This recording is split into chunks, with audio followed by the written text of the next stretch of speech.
Alors, ma vie en Asie intéresse pas mal de monde parce qu'on a fait un choix il y a quelques années que peu de personnes osent, même si ça fait rêver. Mais la vie n'est pas toujours au top du glamour. Je pourrais te parler de mon abonnement à la Tourista quand je suis en Inde. Je pourrais te parler de la galère d'avoir ses règles quand il fait 40 degrés et que je dois changer de pays. Mais j'ai décidé pour cette première vidéo consacrée au glamour de commencer soft. Si je parle un peu du nez dans cette vidéo, c'est normal.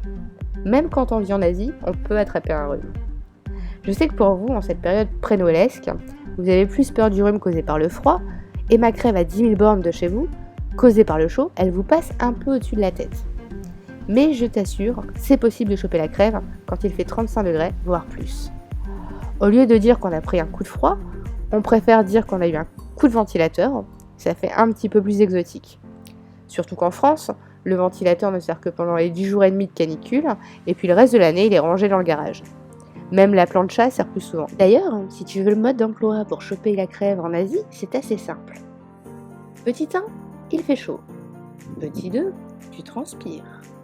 Petit 3, tu te mets sous le ventilateur. Petit 4, tu chauffes froid. Voilà, emballé, c'est pesé, le tour est joué. Si tu as prévu des vacances au soleil cet hiver, tu peux négocier un arrêt maladie à ton retour à cause de la crève chopée sous le ventilateur et la clim. C'est le bon plan. Et si je te raconte tout ça, c'est parce que souvent ma vie fait fantasmer ceux qui ne connaissent pas les coulisses. C'est humain d'idéaliser ce qu'on ne connaît pas, et combien d'entre vous rêvent de tout plaquer pour aller vivre au soleil ? Je suis sûre que vous êtes nombreux. Mais ce n'est pas parce qu'on vit au soleil qu'on est à l'abri d'un rhume, ou encore d'avoir mauvaise mine. Il y a quelques jours, on m'a fait remarquer que je n'étais pas si bronzée que ça. Sur le coup, j'ai bien fermé ma gueule, je sais à qui je peux expliquer ma vie, et je sais aussi qu'il y a d'autres personnes qui ne valent pas le coup que je dépense de la salive et de l'énergie.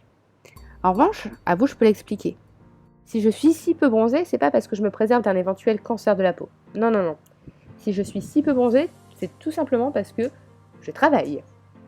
Ouais, le fantasme de la glande sur la plage face à la mer transparente, j'y correspond pas vraiment. Déjà parce que je suis en ville et qu'on n'a pas vu la plage depuis plusieurs mois, mais qu'en plus, comme tout le monde, je dois bosser pour vivre. Et comme une geek que je suis, je passe beaucoup de temps devant mon écran d'ordinateur. J'avoue, j'aime ça. Mais bon, ça fait pas bronzer pour autant. Donc je te rassure, j'ai probablement meilleure mine que toi, malgré le fait que je bosse et que j'ai un rhume. Mais il y a de la marge quand même avant qu'on me confonde avec, par exemple, je sais pas moi, Kylie Minaj. Le taux de bronzage dépend aussi du pays dans lequel on se trouve. Vivre dehors à Dunkerque, c'est possible peut-être 20 jours dans l'année, hors période de canicule, et sachant que durant ces 20 jours, il y en a au moins 3 qui sont réservés à Carnaval en plein hiver. Donc ouais, être en Asie, ça rend les choses plus faciles. Cependant, certains pays permettent plus que d'autres de vivre dehors. Au Laos, par exemple, on a passé notre vie dehors, même quand on était à Luang Prabang, l'une des plus grosses villes du pays. Le Laos est un pays verdoyant et la culture fait que tu es plus souvent dehors à boire une bière sur une table en béton qu'à l'intérieur.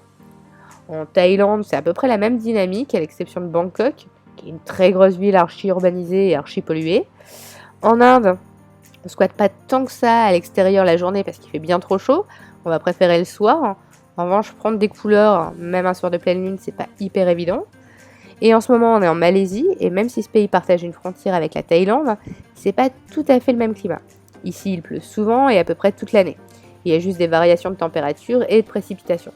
Mais il pleut régulièrement, donc les espaces extérieurs sont très souvent protégés par un préau. Faut savoir aussi que les Asiates vouent un culte à la blancheur. Le plus flagrant, c'est en Thaïlande ou au Laos, où il existe un nombre incroyable de produits cosmétiques blanchissants. Donc définitivement, l'activité bronzette, c'est que pour les touristes, et il n'y a que dans les lieux touristiques où on va trouver des transats pour faire l'étoile de mer et travailler son teint.